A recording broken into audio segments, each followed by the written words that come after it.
Welcome back to the channel. My name's Chris. Today you will meet my pink Splatter Frankenstein. I really don't know what else to call this guitar. It's a parts guitar. That's why I call it a Frankenstein.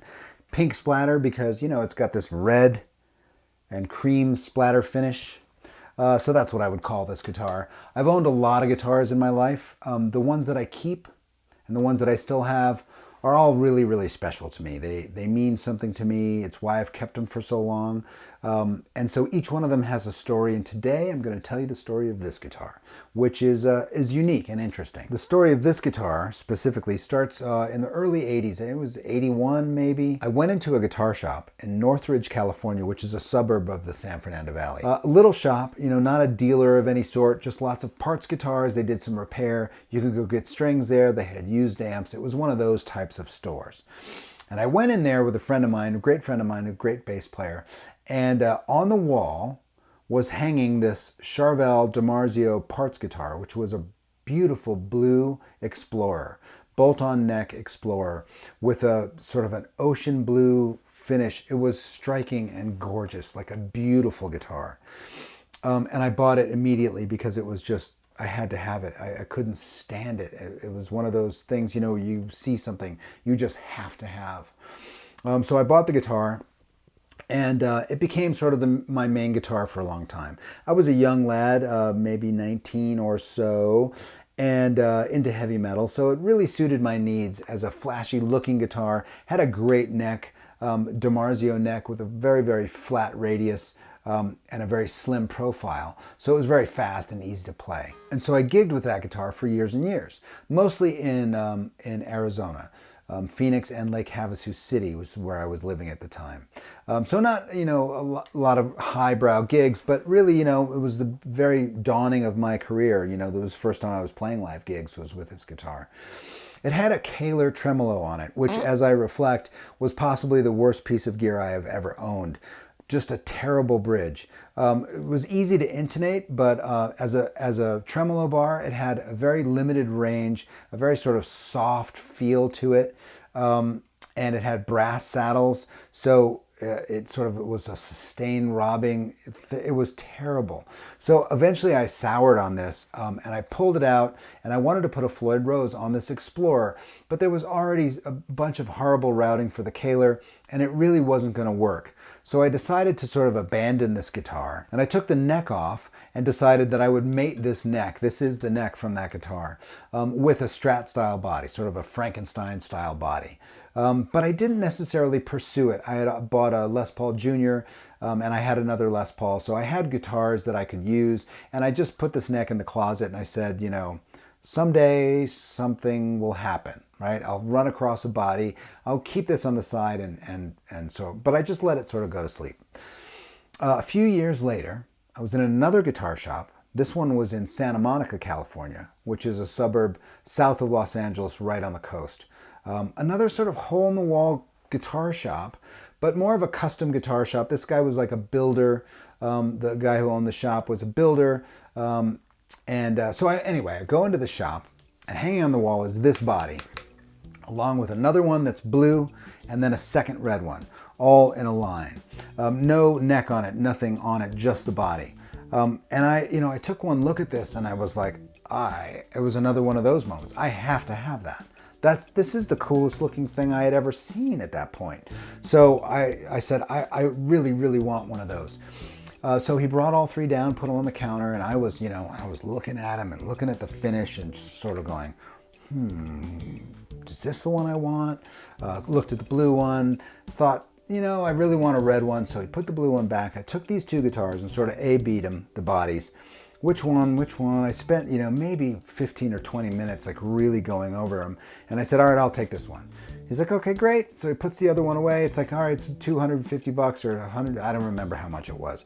But I didn't have a credit card at the time. I had, you know, some cash on me. And I said, look, can I just give you like $50 and I'll come back in a couple days? He's like, yeah, that's no problem.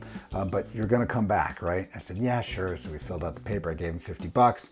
I went home, did my thing, came back a couple days later with the rest of the money, and all three bodies were gone.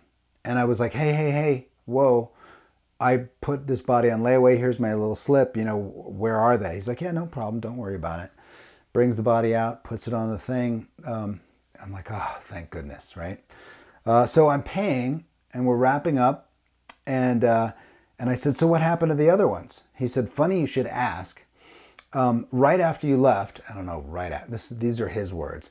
Right after you left, Eddie Van Halen pulled up in a black Lamborghini, came in and bought the other two. He actually wanted all three, but I said this one was on layaway. And I was like, no way. Eddie Van Halen was my hero at that point. And I was like, oh my God, that's the coolest thing that ever happened, right? Now, I don't know if it's true. Eddie Van Halen's house is in Laurel Canyon, which is just north of Santa Monica, so it's plausible. I know at that point he was driving a black Lamborghini, so hey, it's plausible. Certainly plausible. When I got home, I put this neck on this guitar and it fit perfectly. And I thought to myself, well, this is what is obviously meant to be.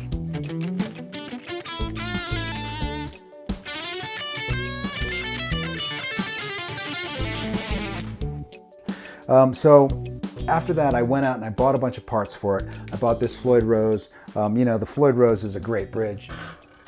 You can get all the way down to Nothing Land and come back up.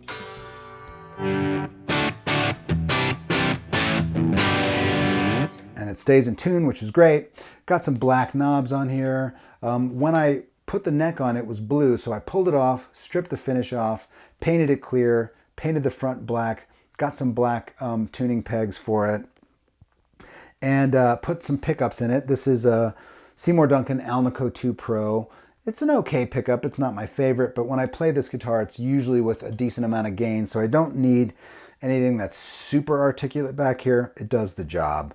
These are Texas Specials. I used to have stacked humbuckers in here, but I didn't like the way they sounded, so I put some Texas Specials, some Fender Texas Specials in here, and they have a bit more of a Strat sound to it.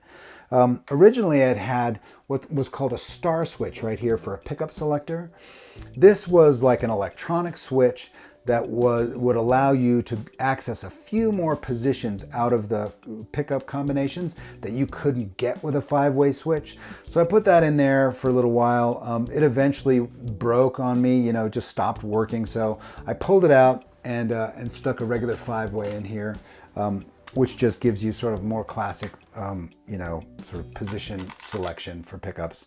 Then there's this cool little pick holder on the bottom, which I thought is sort of cool. You know, if you ever drop a pick when you're in a gig, boom, this got you figured out. And so then it sort of became the guitar that I then used for years and years. This guitar was with me. I got all the way through music school with this as my primary guitar. I gigged in Los Angeles, did some club gigs in Los Angeles with this guitar, moved to New Mexico and did a bunch of gigs with this guitar as well. I was in a funk band, a reggae band, a couple of just sort of R&B pickup bands. Every gig I did until I bought my Strat, which you can see here in this video, I played on this guitar. So it has a lot of miles on it. As you can see, the finish is all sort of cracked. It's been through an enormous amount of playing. I've refretted it. It's been refretted 3 times. So you know, I roasted the frets all the way through on this a number of times. So it's seen a lot of action, seen a lot of gigs. It plays really great. It's a very fast guitar. It's got a 12-inch radius, so it's really flat and fast. And it's got a really, really slender carve in the back. A profile. It's got a very, very flat profile. So it's really sort of a fast rock and roll guitar. I moved to Texas at one point and made a lot of great friends there, lived there for a while. And one of my friends sort of fell in love with this guitar. And when I left Texas, I gave it to him. And because I just felt like I don't know, I had moved on and I was feeling generous and I don't know really why. You know how it is with guitars. Years later, I was really missing this thing, you know, reminiscing about it. And I wrote back to him and I said, is there any way that I can sort of, you know, take this back? And he said, yeah, no problem. So, you know, I paid for the shipping from Texas and he sent it back to me. So it's back with me. And that's a really important thing. When guitars become special to you or you put a lot of years in them and you have a relationship with them, you've formed what they are. you know, you put the miles on them and they sort of formed you as a musician. Those relationships are really important. And so I'm really glad I have this guitar back. It's been with me for a long, long time. I opened for Fish with this guitar. I opened for Santana with this guitar. I opened for Stevie Wonder with this guitar. So it's been around the block, and I put all the miles on it. This neck is the oldest piece of gear I own. Without a doubt, this neck has been with me longer than anything else. So I hope you've enjoyed this, just the story of how this guitar and I sort of, you know, started out. You know, this was when it was an Explorer. I played my very first gigs. Well, I played my very first gigs on a Les Paul, but some of my earliest gigs were played on that Blue Explorer. And then I went through music school with this guitar, so it's just really a super huge part of who I am as a musician. And it's so unique. You know, there's no other guitar like this anywhere. I mean, sure, you can find a Frankenstein guitar that has maybe a hockey stick, you know, pegboard and a Floyd Rose, and you know, I mean, it's not necessarily special in that way, but if you look at this, you've certainly never seen another guitar like it. So that's one of the things I really love about it. I hope you enjoy this video. I really had a fun time making it and reminiscing about this guitar and sharing the story with you. And so I'll do the rest of these guitars when I find time to, and I hope you see those videos and enjoy them too. You know, as musical instruments, they're more than just things. You know, they're friends of ours, and they mean a lot to us, and I think that's important and special. Okay, I hope you've enjoyed this, and I'll see you next time.